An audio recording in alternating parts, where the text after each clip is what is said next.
Hello, everyone, and welcome to another interview on Human. Today, we will be interviewing Mario Hicks, a man who is a self made entrepreneur, a philanthropist, a community leader, a successful business owner, and also a family man. Today, we will be hearing his story live here on Human. Just give us 1 second as we bring him on, and we will go from there.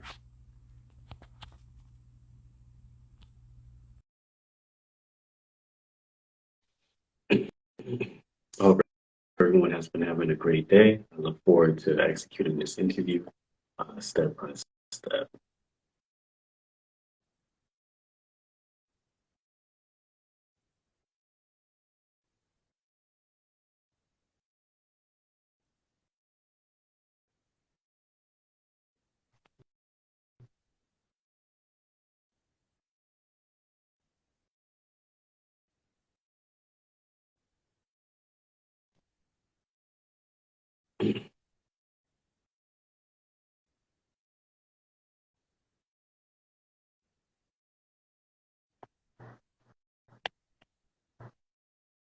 Just give me 1 second.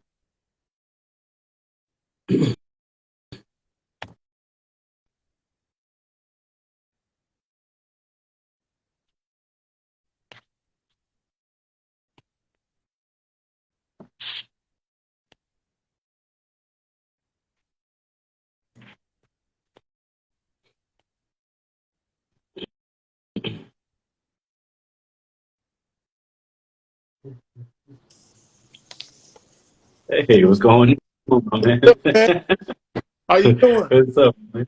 I'm good. I'm good. I'm good. Here alive, kicking it, breathing, going through the ebbs and flows of life as usual. How about yourself? Pretty good, man. Pretty good. Happy to be here today, man. Thanks for the invite, and I'm ready to do it. No problem. Thank you for the great compliment on Facebook that led to this, saying that I was a great man. I do definitely appreciate that, man. For real. Thank you. I think all the upliftment is key to everybody's success, having other people who are in better positions and farther along in their journey to share that upliftment with another person, not only just another brother, but another person that is on their way, climbing certain ladders in life. So I find that to be important. Thank you for that. I appreciate No problem, man. And thank you first. I believe when we were on the Sandra show, I think you switched seats with me, man, and you gave me, you know what I mean. You showed love first, man. So that. Thank you. um, that's the least I can do is repay you, man. And I've been following you ever since, man. So you Thank you. I know. appreciate that. You know what's so funny about that decision? Was I came to that decision to do that for you because I was like, I had already been on the show several times before. I didn't understand the extent of whether you've been on or not. And I think that we did talk about that briefly. And I did catch the drift that it was your first time.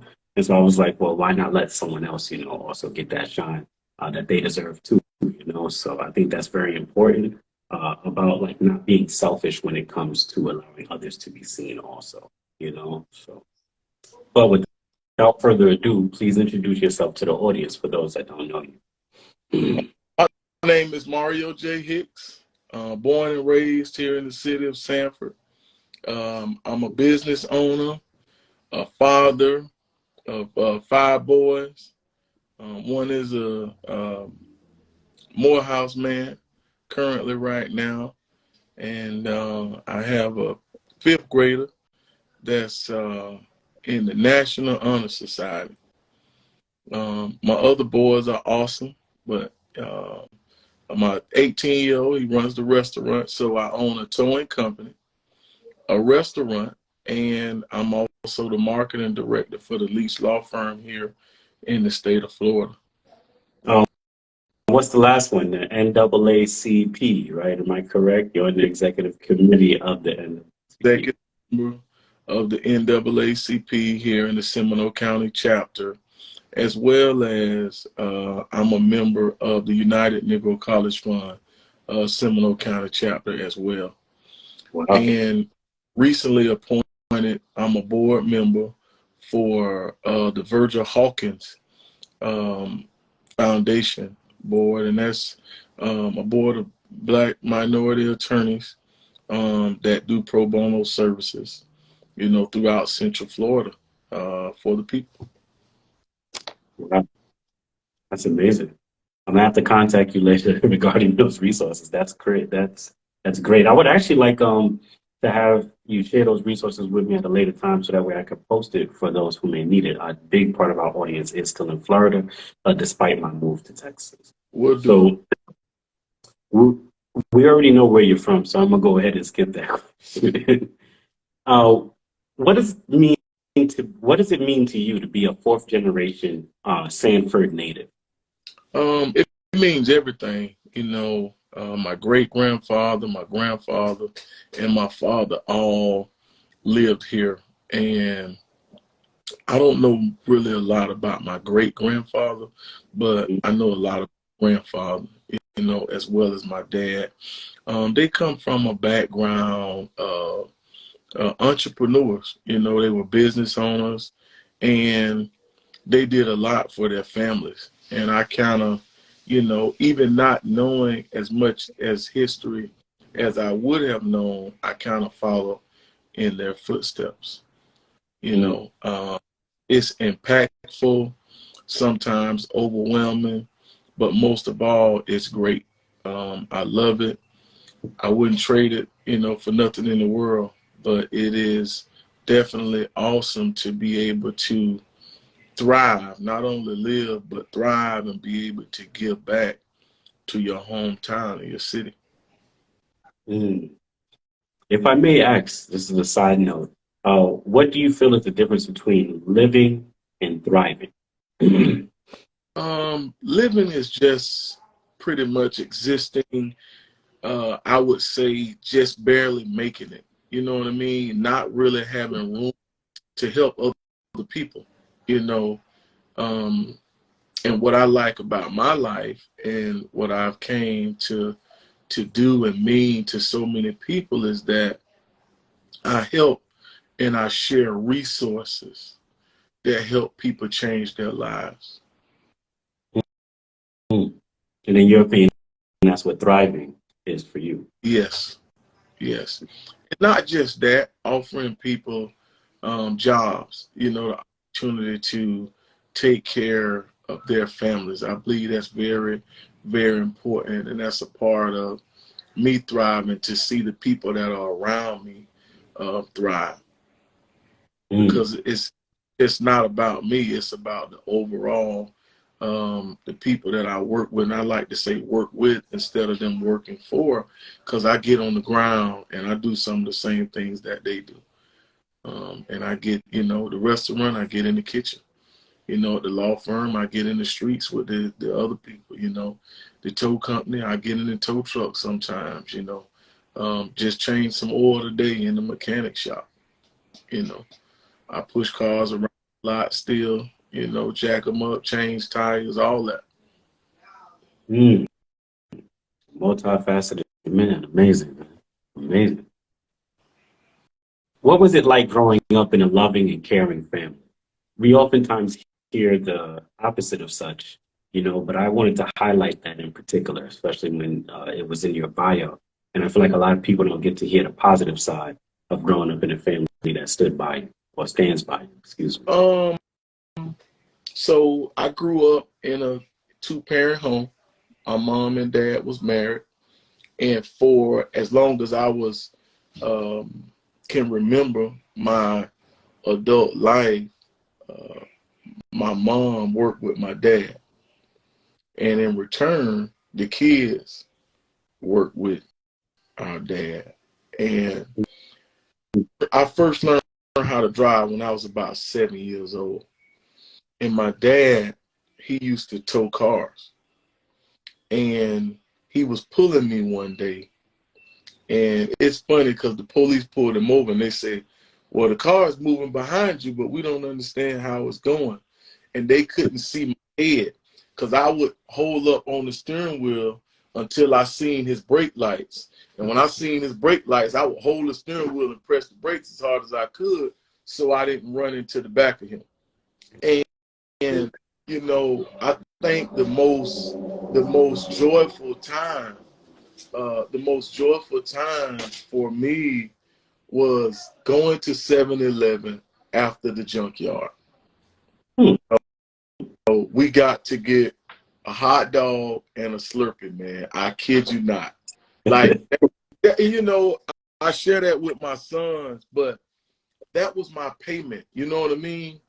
And I wouldn't change or give that up for nothing in the world, because it taught me how to work hard, wanting and absolutely nothing in return, because I look forward to going to 7-Eleven to get that Slurpee and that hot dog after we left the junkyard, you know. But I didn't work thinking that my parents or my dad owed me something for doing what I was doing. Mm. And I think that's what the younger generation is missing. You know, it's always what I can get, or if I do this, you should give me that. You know, and I believe that's how I've been able to achieve some of the things that I've achieved, because of the way that I work and because of what my father instilled in me at a young age to continue working. You know, my grandmother's 80 years old, and she always tell people all the time, she'll work a circle around these young folks, and she will. 80 years old. Amazing. You know, just keep going and don't stop. You know, a lot of people, they complain, just different. It's a different time. But, I'm glad I growed up when I did.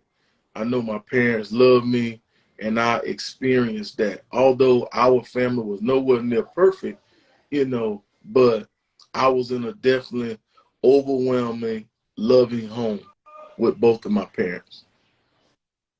In your opinion, how does a family show love and care for their child and children, especially in the home that you grew up in? By taking care of us, making sure we Mm. had a meal, making sure we had lights, water, clean clothes to wear, acknowledging our birthdays, those type of things. The tooth fairy left money under the pillow for me when I let me plug this charger. Oh, sorry. Yeah, yeah, yeah. They let me know who the tooth fairy was, and the tooth fairy brought money. Yeah. Did they let you know who Santa Claus was too? Yeah, yeah, yeah. They let me know, man. They let me know. So I thought that was cool, man. And although I know times have changed, but I'm still I'm I still have those same sentiments with my kids. Wow, amazing. Sorry, excuse me. um, Another question I have for you. What was a struggle you remember your family overcoming when you were younger that strengthened the family bond? Um, hmm, well, struggle. We had struggles, but I don't know that strengthened the family. Hmm.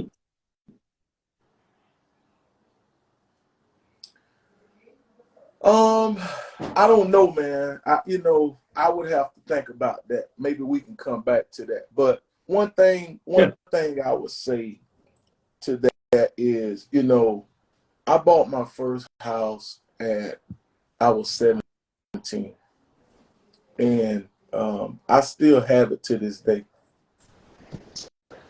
But on my 18th birthday, because I got in trouble at a young age, you know, Hmm. and I guess I was probably the first person to get in trouble. I probably would say my family embracing me through that time, maybe, kind of help the family, because you know, I guess you would say, the first kid that got in trouble, you know. But my my parents loved me through that, and I think that helped the family because, again, it had never happened prior to me. Wow, that's amazing that they all came together for you, huh? They came to visit you too. Yeah, yeah, yeah. Yeah, it was the opposite for me. I'm not gonna lie, but I'll tell my story at a different time. It's not about me in this moment. um, what effect did it have on your bond with your father, seeing him working tirelessly around the clock? Excuse me. He didn't necessarily work around the clock, right? Hmm. Obviously, he's an entrepreneur and a business owner, and he did work, I would consider long hours, but my dad was kind of one of them people that used his head. You know what I mean? He Hmm. didn't, didn't just straight do manual labor. Although he knew how to do that, but my dad worked on cars. He sold cars. He knew how to work on washing machines and dryers. Something that I vowed to learn how to do. And that's the one thing. That's one of the things that I regret I didn't learn from him. And I said that, what, I'm gonna try to work on them, and learn how to work on them so that I would have that hands-on experience. Obviously, that was a long time ago, and washing machines have changed, right? But a lot of the standard Yes. washing machines, whether you believe it or not, are all still the same. You meaning the cheaper ones, with the thing in the Hmm. same kind of motor. You shut the hood down, it hits the switch, and that switch goes out a lot. And my dad, and I know I can probably figure it out, but there's a bypass for that. So a lot of people washing machines always went out because when you put the lid down, that switch never told the machine that the lid was closed. Mm. That's one of the things that go wrong. But I didn't, that's one of the things I didn't learn. I regret. But obviously, my life took a different path, and I really don't have to work on washing machines. But I like it. I like it when I sell them. Through the towing company, we come to some of the apartment complexes, and I buy some of the units from them.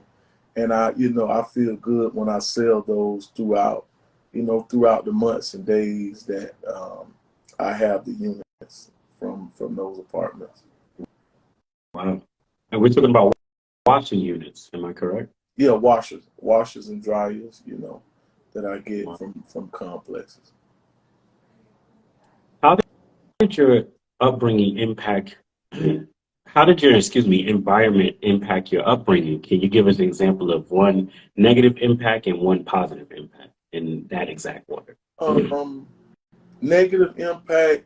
Well, I was around a lot of negative things growing up, but I was able to realize that even though the stuff that you have around you, because I've had, that I can remember, I have three neighbors. All of them were older, right? An older black lady to my left, because our house faced this way. An older black lady to the right, right? Mm-hmm. No, I really didn't see a man. And then that next house was a husband and a wife who I call uncle. I called them uncle and auntie my entire life, right? But I looked up, and the other stuff around me, drug selling, running from the police, all of that was there, right? So that's the negative. The positive, once I got in trouble, I was able to look at that. And this, I always remember this to this day. The lady next door didn't experience what I experienced. The lady to Mm-hmm. the right of me didn't experience what I experienced. My neighbors on the corner didn't experience what I experienced, although we all lived on the same street. Mm. And the positive to this is I had to figure out it was something that Mario was doing on that particular street, right? To know that if these people live on the same street as me and they're not going to jail, why is it Mario going to jail? It's something that Mario is doing. And I was able to take the positive from that and say, you know what, I have to change how I'm living and the things I'm doing if I want a different result. So that's the positive in that. And I've been keeping that, and I'm expounding upon that now. And, I share that with people all the time. And the light just had to come on, and although my journey hasn't been perfect since that time, but I definitely strive to be the best I can be every day. Amazing. Amazing. I love the way that you turn that around. Amazing work. Um, what was one of the most intense adversities you've had to overcome in life so far? I would say being incarcerated while my father died. My dad died when I was about 19.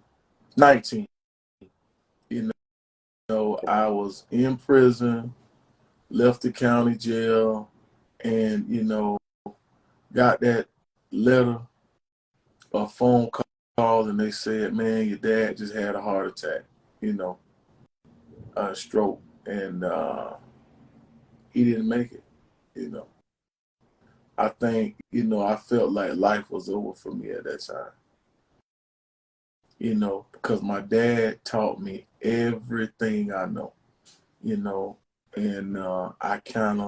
I admired my dad, although, he did not have the things that he should have had, right? Because he lost a lot of things. He did have businesses, and I just think about if he would have made different decisions, where that would, have put our family. But knowing that he passed, was unable to attend the funeral, just not having that backbone, that father figure, I believe that was the worst time of my life up until this day. Wow.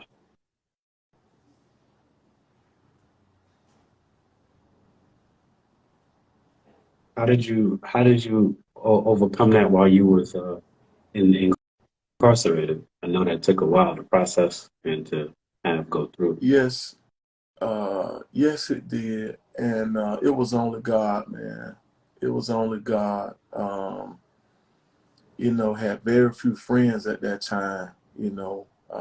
People that were supporting me, but there was one specific individual who I won't name, but they kept me lifted, man, lifted in prayer. Would always, send me scriptures and things like that, and I was able to make it through, man. And I knew from that point that I had to live life a little differently and be a little bit more responsible. So I do believe that it made me more responsible. Amazing. What was one thing you learned about yourself while you was in prison or life in general? And if you don't mind me asking, this is completely up to you. What did you originally go to prison for? Running from the police. Okay, resisting arrest, Well, basically. they call it aggravated fleeing and eluding. They call it aggravated fleeing. Aggravated fleeing and eluding. Interesting. Wow. Well, that's when you're in a car, and let's say the speed limit is 25, right? Hmm. If Hmm. you go 35, it's aggravated because you just went over the speed limit. Interesting. Oh You know? man, that's that's such a low vibration. Number one, all charges are not necessarily good charges. I'm not going to make this complex, but it's in my opinion. I've once got in trouble for resisting arrest with no with what was it? I forgot. It was basically a resisting arrest charge in Florida that I went to apprehend during my time there. Resisting arrest with no aggravation or something like that. It was weird. It was like without violence, basically.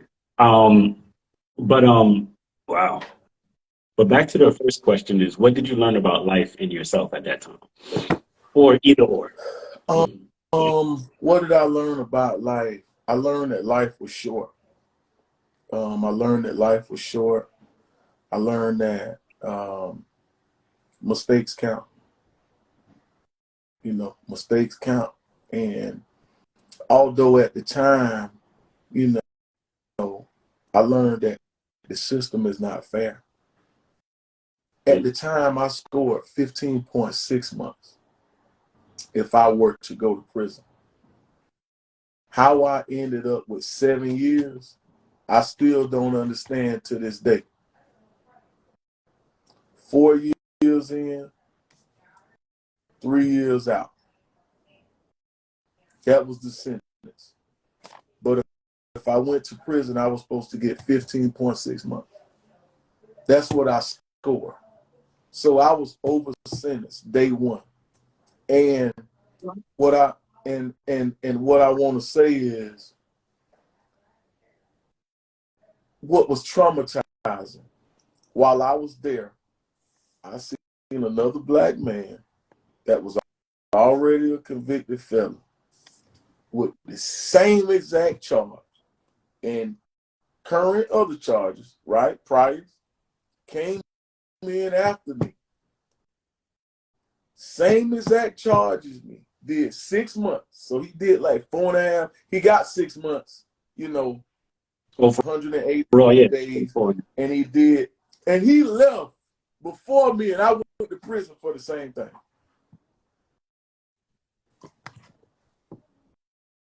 I'll never forget that. So you take somebody that's never been in trouble, you give them more than a person that's already been in trouble, and then I get to see that. Did they charge it as a did they give you the charge as a felony? Just out of curiosity. Yes. Yeah.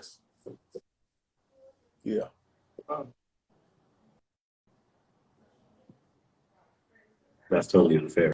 To be honest with you, totally unfair. But one last question I have about that: was there any violence that pursued between like anybody that almost got hurt, anything of that nature when that all went down? When you was in pursuit or being pursued at the time? No, not that I'm aware.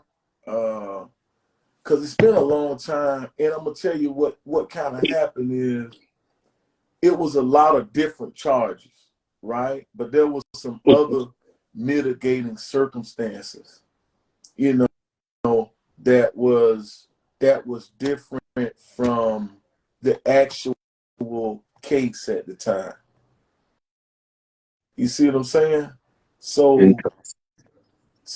it was, let's just say I had a grand theft charge, right? I bought a dirt bike from a guy, but they never found it on me, but they charged me with actually breaking in these people's shed.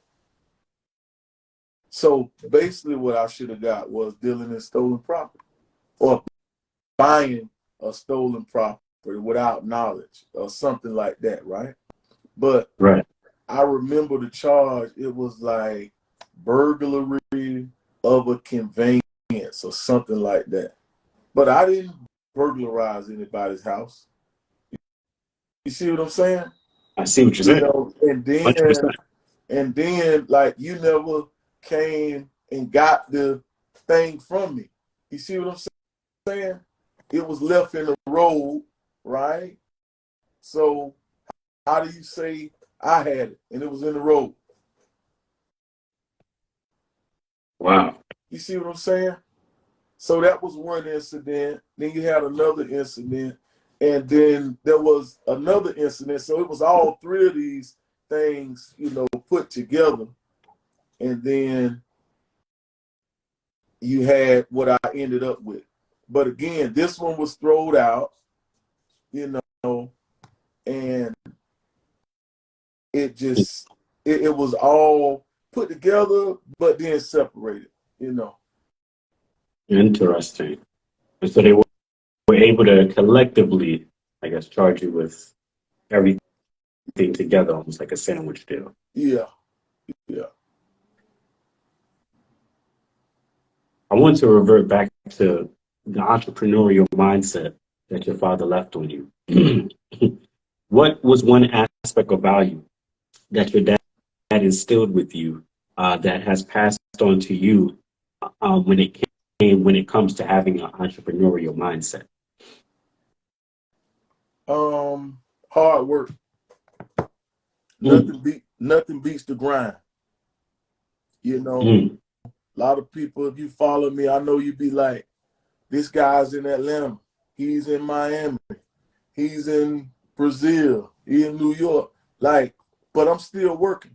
People wouldn't believe I was in Brazil on vacation, still working.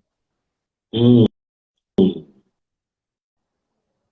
By the way, did you enjoy Brazil? Like, how was that Oh yeah, experience? Can man. you tell Yeah, us a you little bit know, about that I experience, listen, please? listen. I overly enjoyed it, man.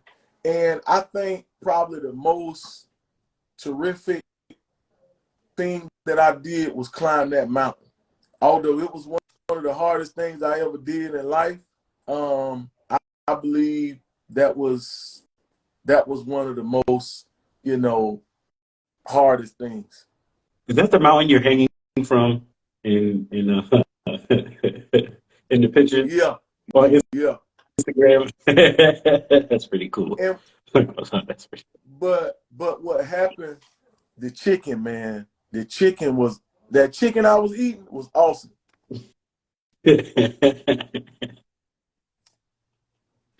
So you're saying the chicken gave you the power to hang No, from the cliff? it was. See what you want. It was. I'm just saying, like that particular going up the hill, hanging on the rock, you know, coming down. Cause I went up last, man. Out of the four, but it was five people went up. I came up last. Wow. Last. You know, I ain't listen. Trust me, I'm not happy about that.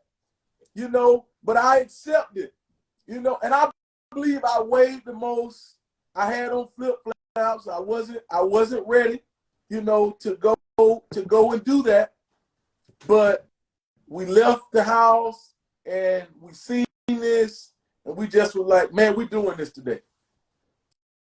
Couldn't turn around. I didn't have no shoes. Wow. I went up over 2 hours with flip flop. So, you know, I had to place my feet a little different than everybody else that they had on regular shoes. Try not to get sand in my feet, you know what I mean? But you got less control with no shoes, you know. So after going up for 2 hours, you know, coming down, your legs, you know, you can't even control them because you use your muscles so much. So actually coming down is dangerous Mm, because you got gravity, you know, pulling you. And you know, and it's just you keep going, you know, you got roots but man, overall it was fun. I would definitely do it again, you know, mm-hmm. and I'm gonna probably go to Trinidad for Carnival next time. Nice. Nice. Enjoy yourself. Please Yeah, do.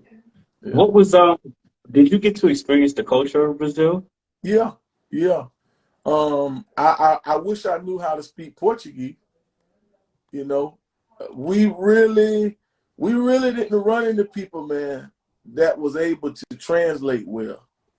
Oh, wow. You know, and I've been to DR, you know, some other places, and you know, it's a little easier to translate, you know, in those places versus, you know, Brazil.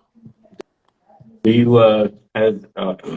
has picking up another language been something that you was considering to put in your I'm repertoire of I'm things that I'm you want I'm to do? I'm going to learn Spanish.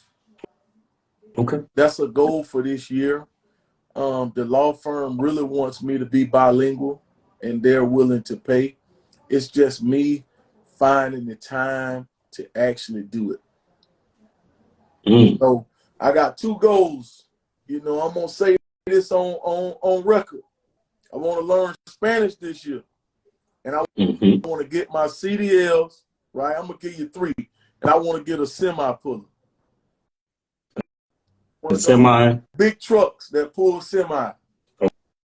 Okay, yes, yes. I heard, I saw that online when you did the advertisement for this truck that you're trying to sell actually now, right? To go ahead and get the semi truck, I believe, or work your way towards that. Well, I always sell stuff, but I'm trying to get there, man. It's not easy. Them trucks like 250. Well, for people who are listening, it's 250,000. Am I Yeah, correct? 250,000. Wow, it's a quarter million there. Yeah, But you're gonna get that. yeah. I have faith in you. Yeah, you've made it this far, man. You have an amazing, amazing gift of accomplishing your goals. And I don't see why you wouldn't be able to do that. Sure. What was one thing your father taught you about the towing business that made you want to start your own towing company? Well, my father never had a tow truck. He always pulled vehicles with a chain. He pulled them with a Interesting. car. I've seen him tow a car with no steering wheel before, driving it with a pair of pliers. I'll never forget it. At the age about 15, I bought my first tow truck from one of his friends, older white guy named uh, Mr. Trumley. Jeff, he has a son named Jeff and another son named Bobby. Mr. Trumley sold me a 1989 F350 Ford ramp truck. And it was Mm. not the kind that I have now. You pull the ramps out and it had an electric winch. So if you had a car with no wheels or, that was wrecked, it wasn't going up. Well, And if it did, it didn't go up easy. But I bought that truck from him for $5,500. I gave him $1,500 down, and I paid him $500 a month. That was my first line of credit at about 15 years old, wow. and I paid him off, and I bought another truck. It was a Ford with a 460, as they say, past everything but a gas station. And it was one of the ones that was hydraulic, so it let the bed back. And I tell people this story. I'm self-taught.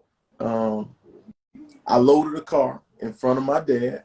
Again, he never had a tow truck. He just towed cars, and he dealt with cars.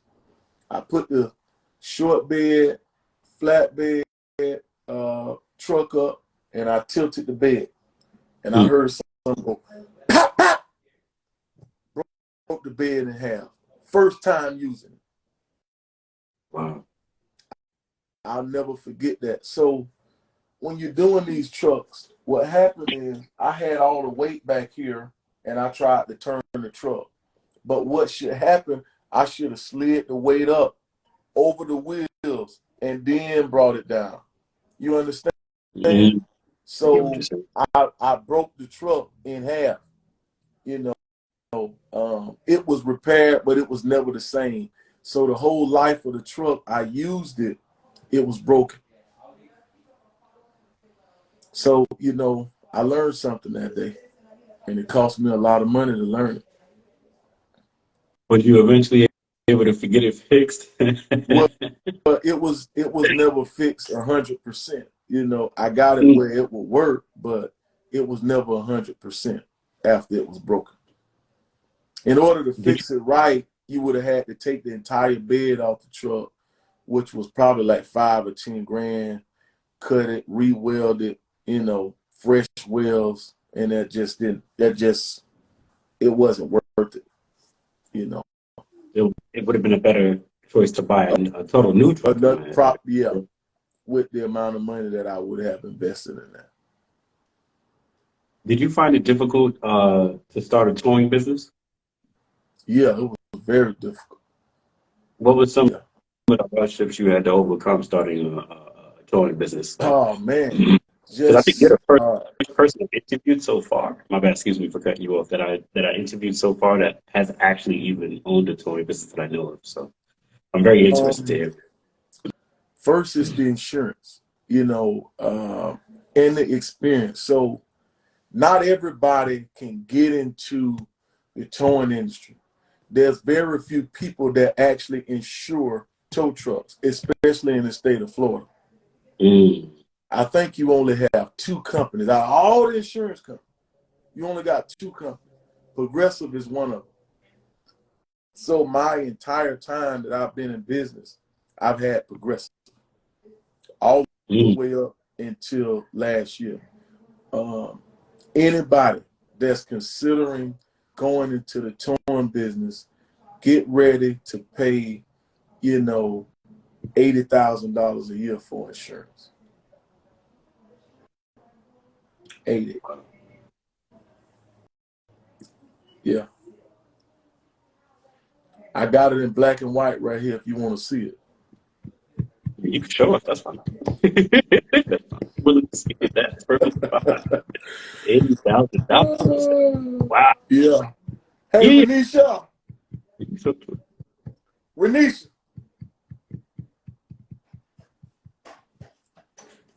Bring me the insurance paper right quick. The insurance. Yeah. Hold on, I'll be right back. Give me Hey, one hey, hey, second. I'm gonna tell you One something. second. See, Yeah, people go don't ahead. understand. People don't understand, right? How important it is to have the proper coverage. See, everybody that has a tow truck does not have the proper coverage. Mm, To to cover your vehicle, man. You hear me? yes, I They do do. not have the proper coverage. Let me see. Where's my camera at? You see what that say right now? Hold on. Let me Yes. see. Oh, yeah, you got to open that up. You see Okay, I it can see say the list right there. Wow. 323, 323, 21,000. Yeah, I see 21,666. Oh, that's a lot. Ah, that's a lot, right? That is a lot. So So, the total is what? You see the total right there? 72,000? 73, yeah, it says 73 actually. Yes, I do. 73,000. Yes, sir. That's a year. 73,000. Wow. That's one. Hey, listen, that ain't workman's comp.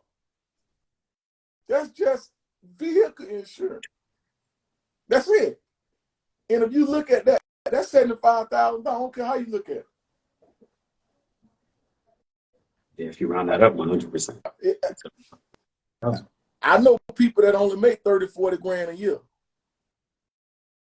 That's two salaries in insurance. Very true.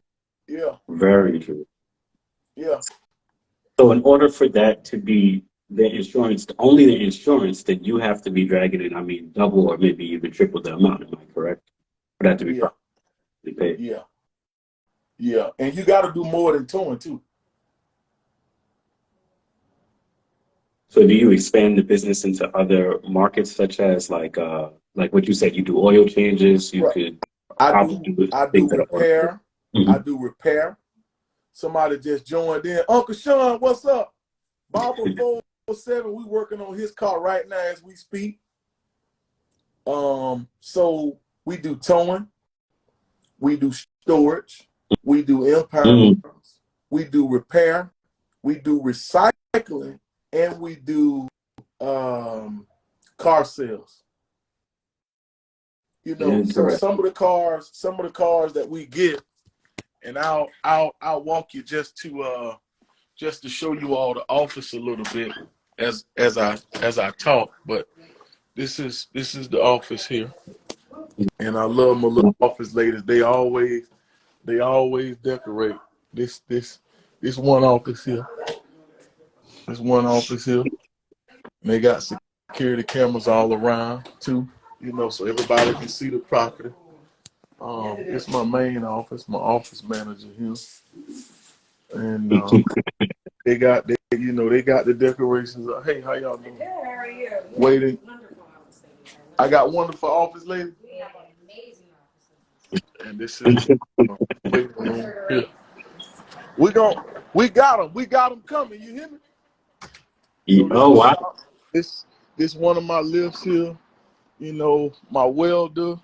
You know, it's used batteries that we sell. Some of my tools, all the supplies that we have in stock. That's my toolbox there. Here's some more stocks and supplies. Car that we're working on the lift right now. This motorcycle is mine. We towed this motorcycle in. This is my fuel station. So I buy fuel, so we pump our own fuel here. They pull in the trucks here at the back gate. These are some engines and transmissions that we've installed here. It's the other side of the gas station. So it's, it's long. They come out, pick up. So we got a back entrance here. We got a side door. Here go the compressor. The compressor. Okay, you gone? Yeah. This one of the trucks that's for sale right here. We just cleaning it up. We airing it out. You got the tire balancer right here. Tire machine right here. And this setup here brand new is about $24,000. I bought it years ago. And if anybody know anything, it's a Coates. So it's an American-made good machine. It's American-made machine. So we got some people here look like they're picking up an impound, or either they're getting some stuff out of it. But all of these vehicles here are vehicles that we've towed in that people are picking up. Again, we're servicing this one. I think he's still on here. Talking about, I see my car. Yeah, here go your car right here. And we working a little late. We just put a motor in this. This motorcycle here is for sale. It's a 1400. And what we do is when we get some of the cars that we have finished, we put them on the fence, kind of like get them out the way, because this is dead space here. Like this is the only one that's for sale, right? This is a repair that's done. We're waiting for them to pick that up. I'm just throwing this one here. It's been there a while. That's my aunt's car. That's fixed and ready. She just got to come and pick it up. This is the outside of my building here. Wow. I like that logo. Thank you. So when people want to come pick up their cars, they come to this window here and they pick them up.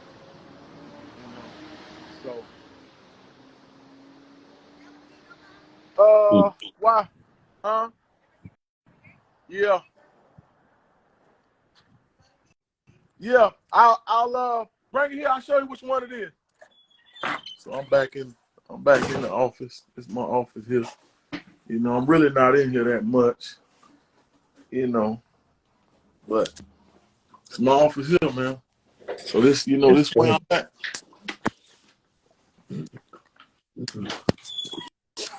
Great business. For one, love the logo. Love the logo. Stands out. Great paint job. That's it. You see? Yeah. What is one thing that people generally don't know about the towing business? Huh? No, my uncle was telling me he loved me. I was telling him I love him too. Yeah. No problem. No problem.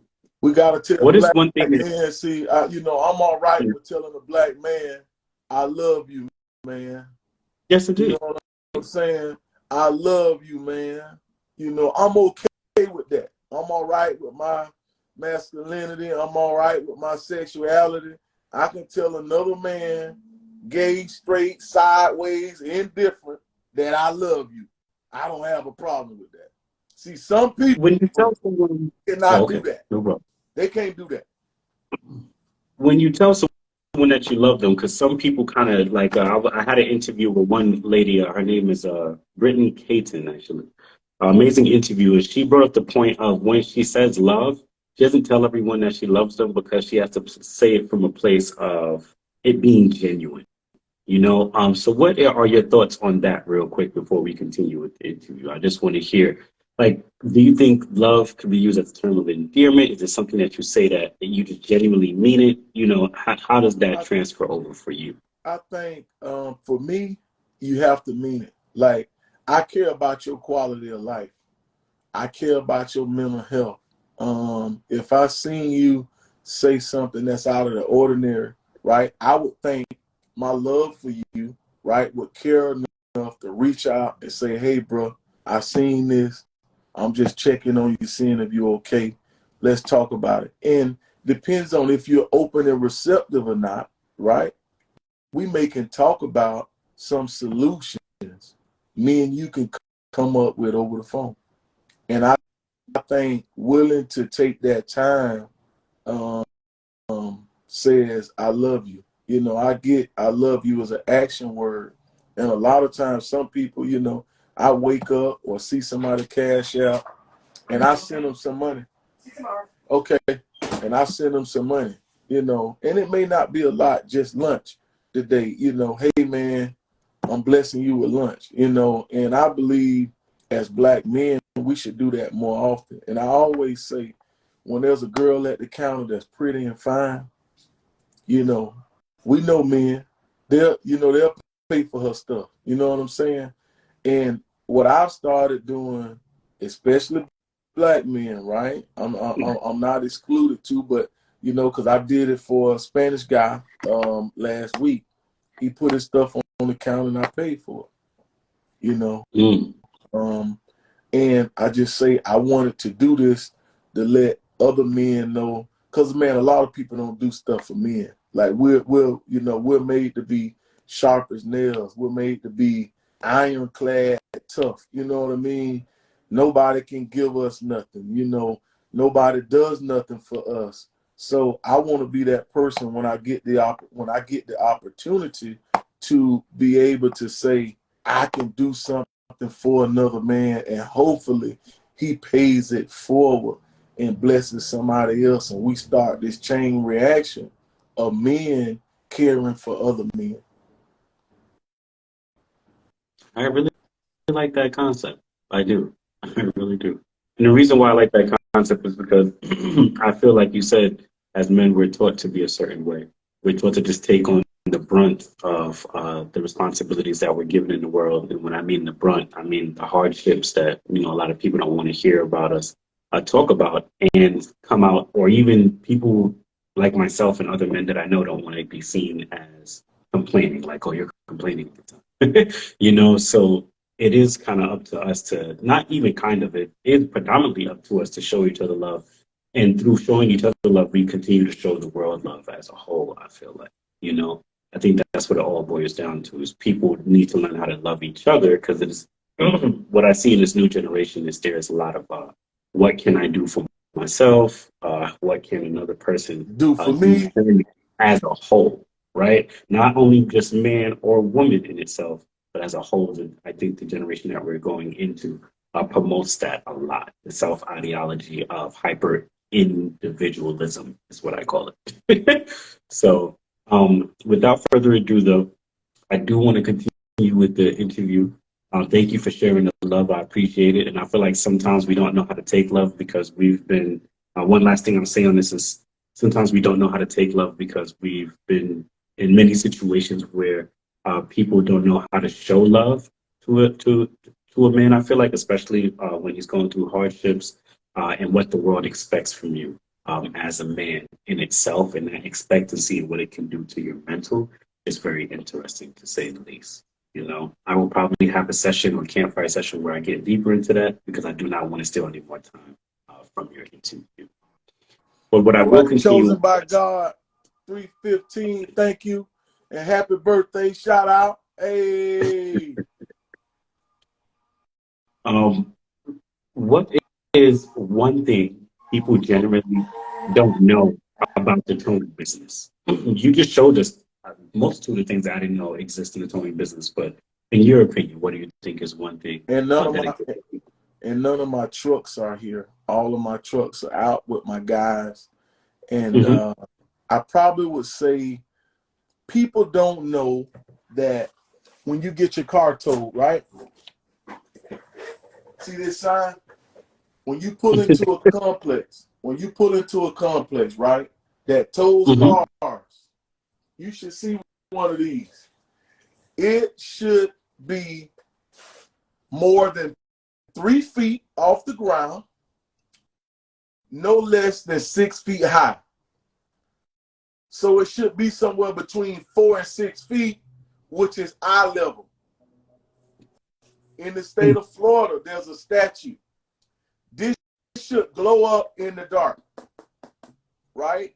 And the reason Hmm. I got this one, and it just so happened I got it in my office, I ordered it. They didn't make these letters fluorescent. So they had to send me another sign. And this happened years ago, and I just never threw it away. But if for some reason your car gets towed out of a place that don't have this sign that's fluorescent, or they don't have it in the right place, you should not pay for your car because they're breaking the law. But everyone doesn't know that. And when you pick your car up, let's say they get your car at 8. You call at 10 to pick it up, but you can't get it until tomorrow. That's illegal. And at that moment, they only have 1 hour from the time you call to give you your car. Otherwise, they are not giving you due process. Mm. That is illegal.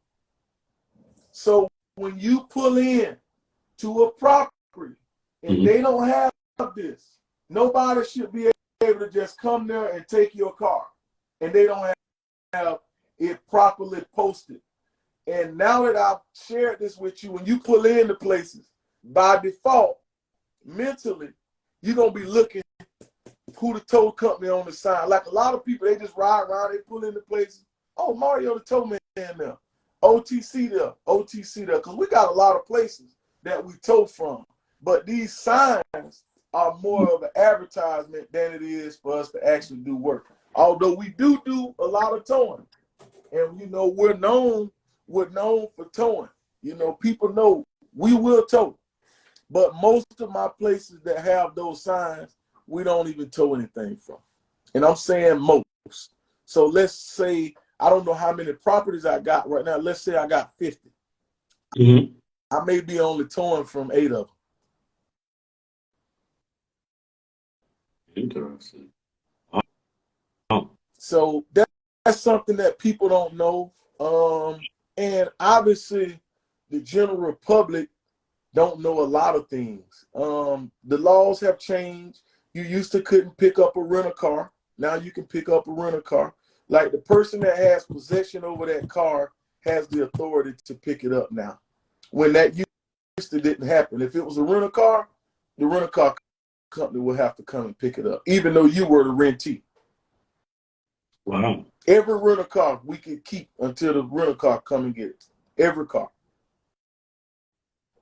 That law has changed. You know, a certain time of the day, a tow truck company has to be open and available. Weekends, they don't have to be available. You could be sanctioned to pay what you call a after-hour gate fee. And whatever that fee is, depending on where you are. Here in Seminole County, it's $30. So if we pick your car up, we get you at 9 o'clock tonight, it's $125 plus a $30 gate fee. So you out $155. When people say, oh, I just got my car towed and it was $250, you just got robbed, because nowhere is charging that much money, because it's set by the government, by the Florida state statute, right, for each county. So whatever, and it's no county out there that's 200 and some odd dollars. Not that I know of. Even in Miami, it shouldn't be that much. Even if it's $185 plus a gate fee of $40, that's still not $250.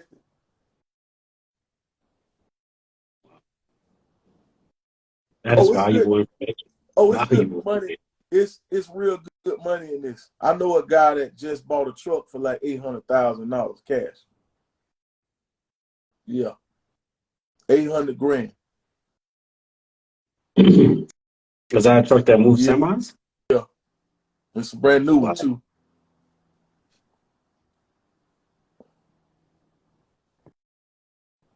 I think people kind of sleep on the towing business, huh? Yeah, You know? yeah, I think so. yeah.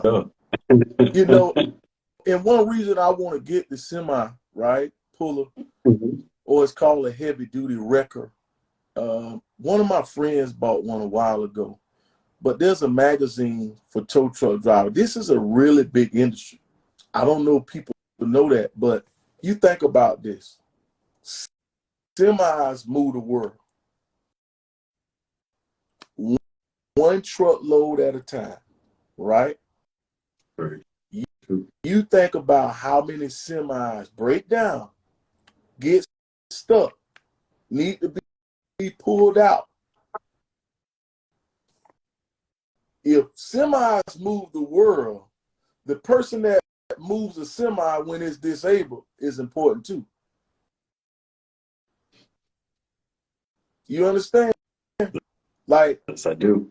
that's our food in those trucks. That's our goods in those trucks. That's our fuel in those trucks coming from somewhere, you know, coming to us, the consumer who needs it. So I don't think people understand that industry enough. But about this magazine called the Tow Magazine, right? Mhm. There was an article that I'll never forget. And it says, when you buy a heavy wrecker, your income increases by 50% or more. Hmm. A heavy wrecker is what is considered to be a semi pickup truck. A Yeah, pickup truck is usually for semis. yeah, Am I correct? yeah. And I have a little toy one here, you know. And this, you know, and yeah, by Hess. And I think I've never played with this thing, but and this is just, but and my goal is to have one to have 3 sets of wheels. So it's gonna be another set right here. Mm. And then you got the front set, Wow. you know. This is my first time opening this. I've never even looked at this thing ever, man. I forgot who bought it for me. I think one of my office ladies that used to work for me. She retired. But yeah. And here's kind of like another one too, you know. It's a small one, but you know. But man, this is my Digital dream, card. man. This is, yeah, man, this is, that's, I guess you could say I'm looking at my goals every day. You got to have reminders around. Yeah, That's smart. It's yeah, not bad. yeah. How did you? I wanted to shift the pace to the restaurant business actually, and I want to ask you, how did you get into the restaurant business? Was it something that you were passionate about before, like just making the decision, or was it a business that you gained a passion for, like over time? Was it something that you're like, hey, I'm just going to kind of jump in and see what it kind of brings, and this is something that I want to develop for my family, or was it Whether something that you, you was like, always whether you, enjoyed cooking? I'm gonna tell you what's crazy. Hmm. Okay, I had a friend that had a semi, and he had access to chicken, right? And there was this guy that cooked chicken for a living, and he didn't have a job anymore, but he was very famous for cooking chicken, right? And around the time my sister came back from the service, and She said, man, I want to go get a cup of coffee. And she could not buy a cup of coffee from a black minority-owned restaurant establishment. Mm. After serving her country, coming back home, just want to go have a meal and a cup of coffee at a black establishment, that was not available to her. And I knew a guy that had a restaurant that was not currently in operation. I want to say it had been closed for 9 or maybe 11 years. Um, got in some talks with him, kind of negotiated the contract, and this place was full of stuff. And I told my sister it'd probably take $15,000 to get this place up and going. Well, it took over 40. And I remember, I believe, signing the lease on February 13th. Mm. We had our grand opening later that year in December. It took that long every week working on it. That's 10 months, man. I say 11 months. Yeah, yeah. But we made it happen. I helped my sister open it up. And since then, I purchased it from her. It's named after my father. His nickname is called Roni. And everybody used to call him Tender Roni. One of my aunts called him Roni Baloney. Some people just call him Roni, but we named it Roni's Restaurant. He used to have something back in the day called Roni's Tavern. You know, obviously we know that we couldn't have a tavern in today's time, but we wanted to have something that was close, that the community could partake in, and also provided a service that currently the community did not have. And now we have 9 employees, Mm. 5 of which are high school students from the largest high school in Seminole County. My son being one of them, an 18-year-old student at Seminole High. Amazing. The entrepreneurial spirit continues to run through the family, man. It's great. It sets somebody else up for success. Which brings me to my next question. How do you handle success? I think that is very important. Mhm. It's overwhelming at times. And what I mean by that is, sometimes I got to be in a lot of different places, and people look to me to answer questions sometimes, and quite frankly, to do something, and a lot of times I try to do my best. I'm spread thin, but because I care, I go out there and I go overboard sometimes, you know. But that's who I am, and I believe that helps me reach my pinnacle of success. People look at success, and I believe Nelly said this, and I may not be quoting him right, but I judge my level of success off of how much I can help others. Mm.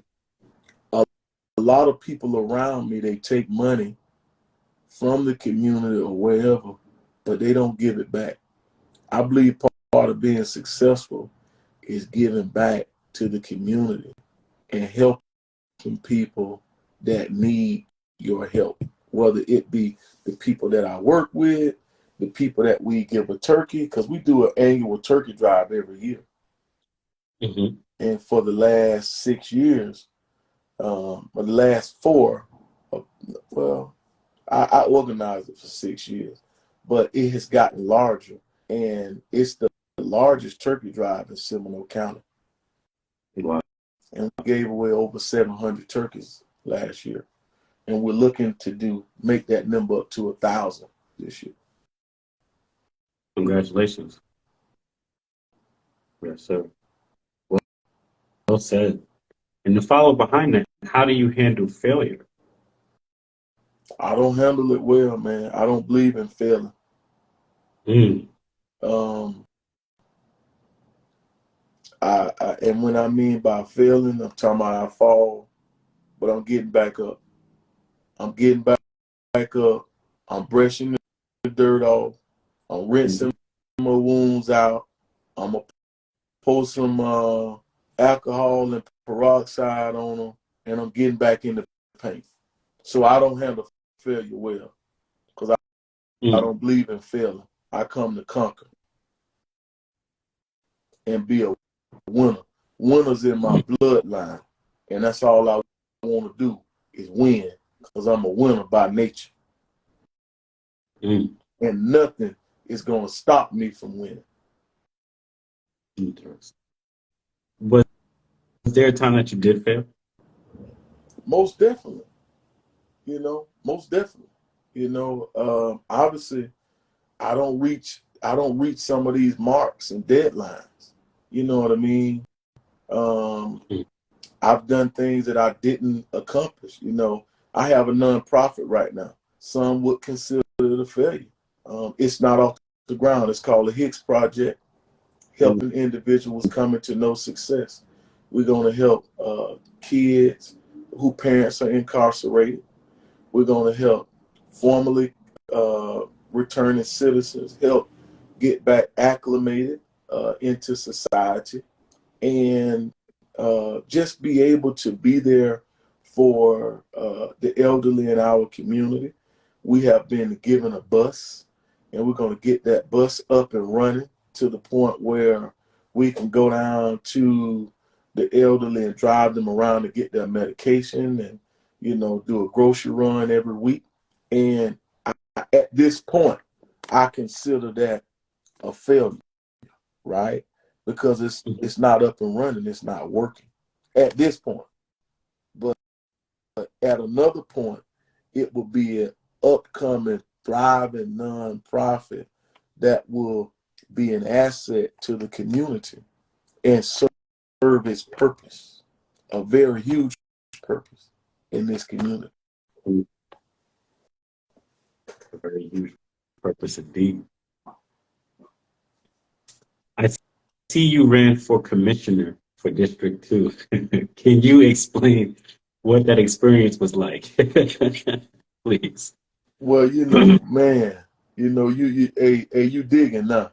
I Um, did my and homework. I guess you would say, and I wasn't gonna bring that up.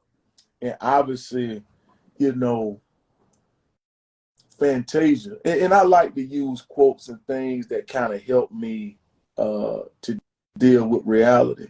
And she said, there's a song that sometimes you got to lose to win again. You know, I ran twice. I ran twice. The first time I got about 18%. Second time I got close to 48% of the vote. And although I did not win, I won in a lot of ways. I won the straw poll. I won an Said the endorsement. straw vote? Yeah, the straw poll. The I strong won. vote. I won the straw poll where they pull straws, kind of like a Okay. mock election. I didn't even attend. And obviously, people in that room, the political affiliates that were there or voters that were there felt like I was the better candidate.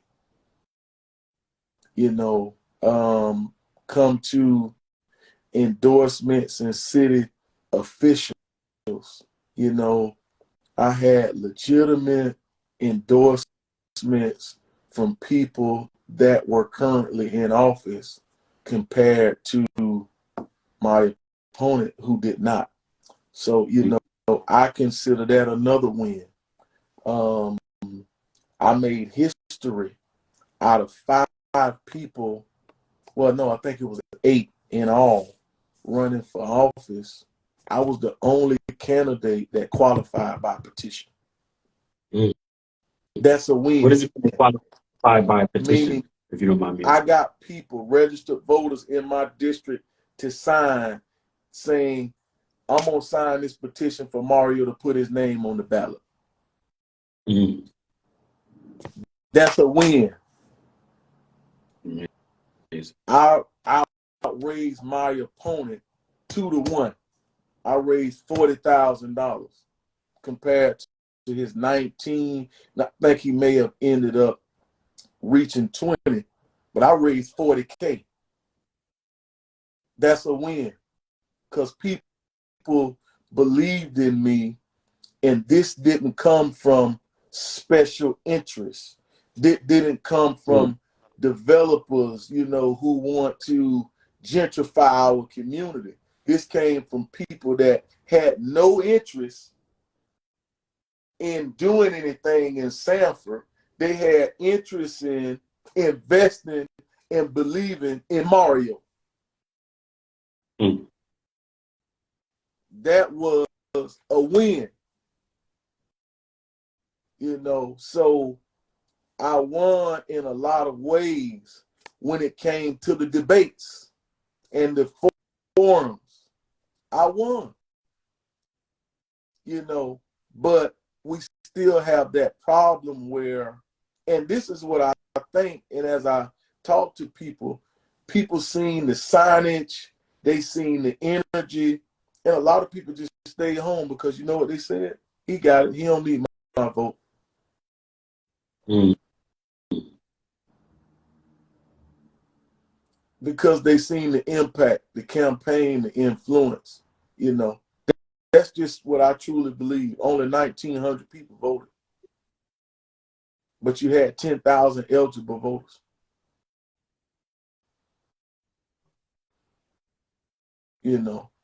And obviously that wasn't a win, but the fact that you had all those people at home, if you could knock on their door and say, who would you, I believe more of them would say Mario versus the latter. But definitely, it was a lot of work put into it, a lot of energy, sweat and tears, man.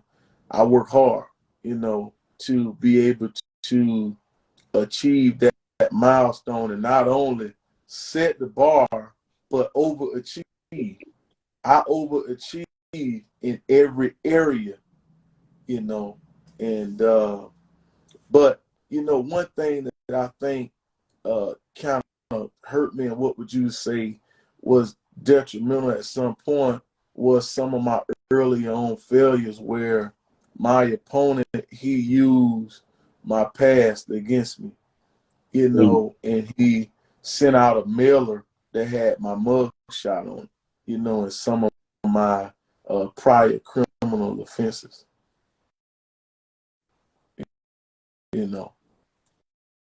But hey, man, that's politics. You know what I mean? And it's also hypocritical. You know what I mean? Of the person, because we talk about God and we preach. And, he's a ordained minister, but you're the first person to try to cast judgment on me, but you preaching the word of God. And the word of God says what? He without sin cast the first stone. Huh? The God I know is about forgiveness. Huh? He said, what? Throw your sin in the sea of forgetfulness. Huh? But, here they are worshiping, right? Their pastor, if they're still their pastor. I know, it was a year ago, but this man is a convicted murderer. So you can forgive your pastor for murder and worship under him, but you won't forgive me for something I don't went to prison and did my time for? Wow. Man, they're a joke, man. It's a joke, bro. You know what I'm saying? But that's the nature of the beast, is that you can say one thing and do another and people be okay with it, But if we talk about hypocrisy and a hypocrite and somebody not being, character and integrity, that's it.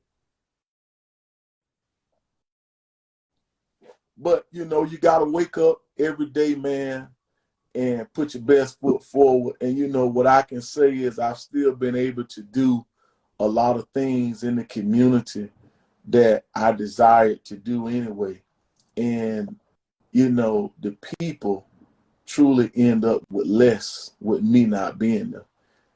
That doesn't mean I care less, but obviously it's a detrimental blow after all of the work I've done.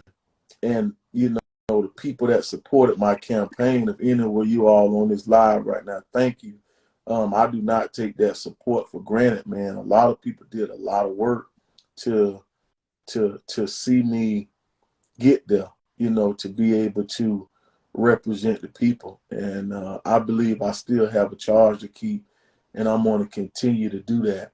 But I do believe that, we as a community and we as a people, we have to get more engaged. It's impossible that, less than 2,000 people voted, man, in a city election. People need to understand what Biden does not really affect your quality of life. What the people do that's governing right over your city does. That has way more of an impact and effect on your quality of life than something coming from the president. I'm sorry. But again, it's information, it's understanding, and as the good book says again, my people perish for lack of knowledge, and they perishing right now because they have failed to engage in the political process so they could have a true seat at the table, because we don't have a seat at the table right now in District 2. I'm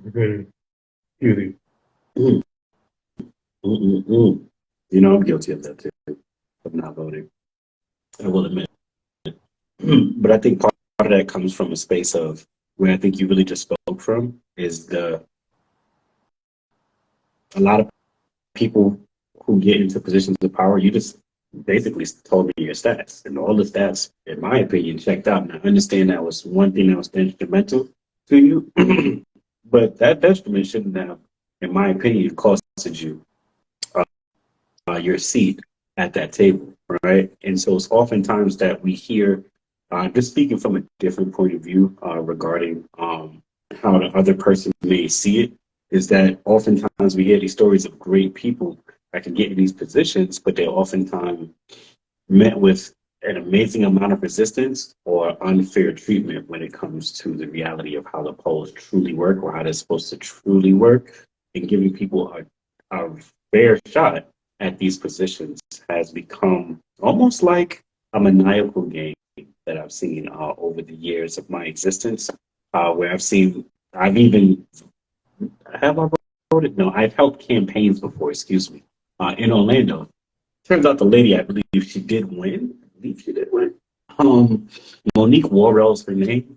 I believe she is the district attorney now out there, but I did help her campaign, and, someone had did their research and checked out that she was really kind of, receiving, I guess, seems operating within her own sphere is what I'm going to say, to be on the safe side of a conversation. And she was really in, I guess, a space to fight for the people. I don't know, because I'm only an outsider looking in, so I don't only know but so much, right? But it's hard to determine these factors, especially when you're dealing with people who have a lack of information or are sometimes like myself who are reluctant to vote for anybody in the space because we see so many people get into these positions of power and then either turn their back on the community, which is one thing, or either they, or either it's hard for them to live up to their word because of whatever unforeseen pressure is put on the individual once they get into these positions. and that's one of the things that we have to deal with is, most of the time when people have that 9 to 5 job, they can't do and say what they want to. My first run, I got put out of business for running for office. A lot of people don't know that, but I just showed you what I pay for insurance, right? And like, I was in a trailer before I moved here to this brick and mortar. And God blessed me, man. I'm talking about he blessed me good. I'm sitting on the corner lot, commercial building, $500,000. My God. It was designed for me to have this place in this day and time right now. Not because I had the money, not because I had the credit, but I had the favor of God. And I continue, right, to be a man of my word. I moved in here, I cleaned it up, I communicated with the landlord at the time, and I did exactly what I told him I was going to do. But I say that to say this. I don't have that regular 9 to 5 that I'm bound by and people can dangle my string and talking about firing me. I do exactly what I want to do, when I want to do it, how I want to do it. I'm respectful, don't get me wrong. And I do understand that these people that come to my restaurant, right, or these people that use my tow company, I got to be mindful on what I say and do because they watching me, right? These are my customers. And I think a lot of people make a mistake saying, well, I work for myself. It's different working for yourself than working for actual one person. If I work up under you, I know your mood swing. I'm around you every day. I can master you. You see what I'm saying? Right. You got, every time somebody calls me, that's a new customer. That you have to fulfill their desires at that moment in order to, one, get them to go with you, and two, considering them using you again. Because we all know word of mouth can take you out. That can make you or break you. So in one aspect, I'm an entrepreneur, but another aspect, I still work for the next person who called me. I got to be polite, professional, welcoming, and respectful. And I do know how to do that. But because I'm in this space, I'm not controlled like a lot of people that do represent us. You see, they'll be holding, like some of the things that I'll say from the diet, they would never say. And like right now, we got an issue where we've lost the majority minority district. And this person is the minority representative, and he voted to not have it. Make it make sense. You voted against your own interests.